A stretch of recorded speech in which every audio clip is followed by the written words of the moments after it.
All right, Giants fans. I just kind of felt like getting this out right away, which is probably what I should do on YouTube for anybody to actually watch this. But so, Giants just lost yet another game on primetime Monday Night Football in a game against the Steelers, where he lost 26-18.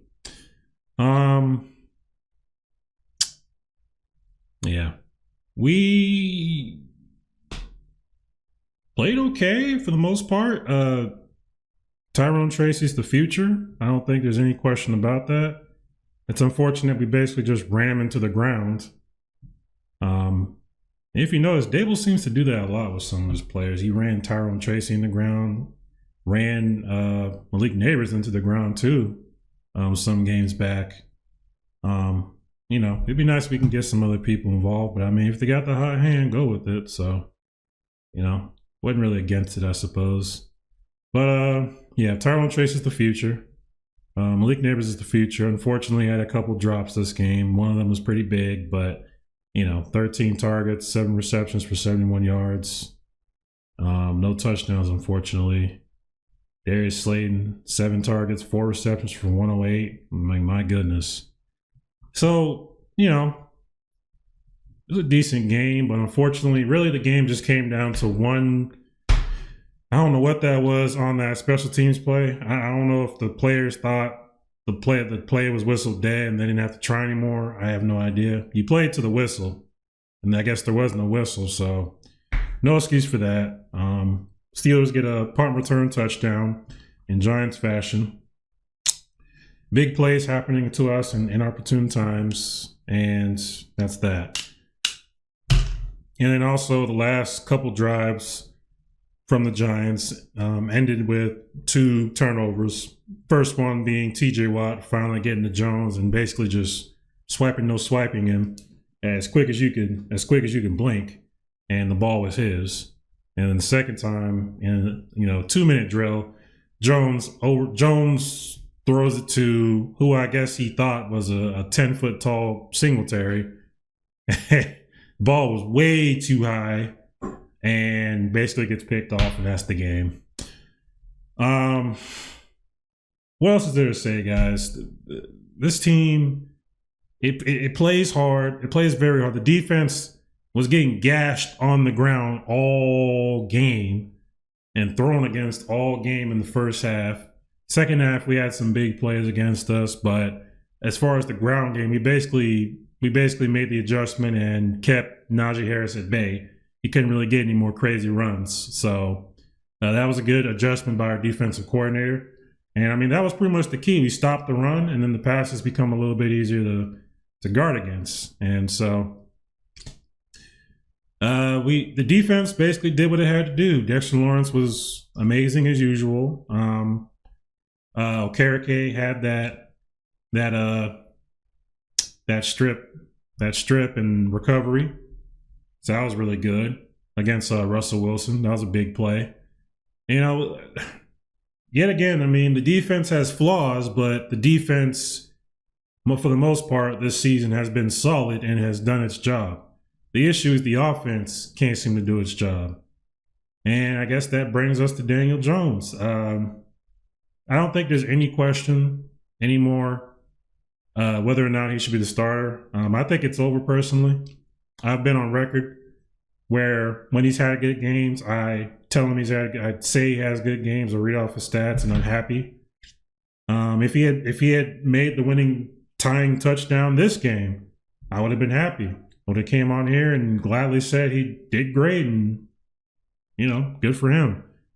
But more often than not, he has not done that. He's been quite literally the opposite. He's been just a non-factor, and sometimes the reason we lose. And there's no doubt in my mind in that last interception was Jones.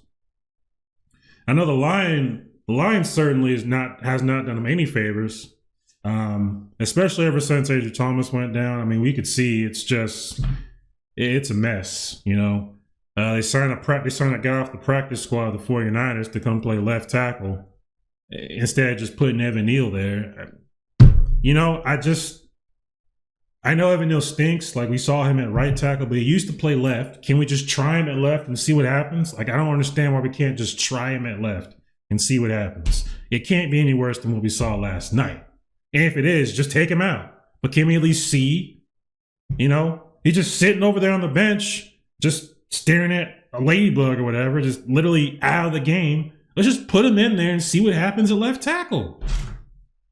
I mean, it doesn't matter who you put there. It's going to be the same stuff every time. Jones was getting completely harassed by Highsmith all night.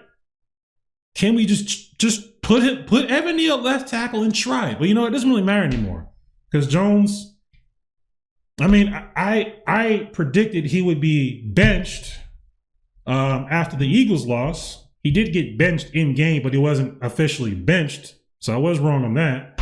But I mean, who has faith in him anymore? He's a great competitor. He gets out there. He wants to be the quarterback. He embraces it. He gets hit, ravaged all night, gets back up and tries again. We get it. Giants fans can appreciate the grit and the toughness, but Giants fans also want wins and good passes and some explosive plays. Isn't that what we're always talking about? We just can't get it under this guy. 264 yards, 24 of 38, 6.9 yards per attempt, no touchdowns and an interception. That's usually what it comes down to. No touchdowns. If it wasn't for that Tyrone Tracy run, the game would have been over far earlier. So let's just be honest about that. It's time. And I get it. You know, Drew Lock is Drew Lock going to do any better? Probably not. Is Tommy DeVito going to do any better? Well, he technically did last season. So, you know, I guess that's something there. But, I mean, are you winning a Super Bowl with any one of those guys? No. Are you even making the playoffs with any one of those guys? No.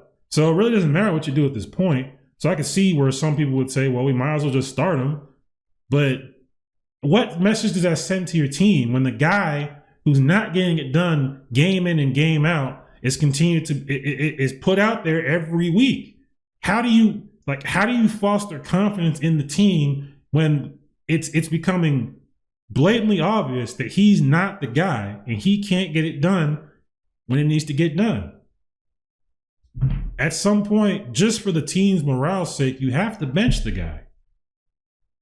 Forget about the whole, oh, Jones stinks, I told you he should, like, whatever. Okay, cool. Like, I've been up and down with him.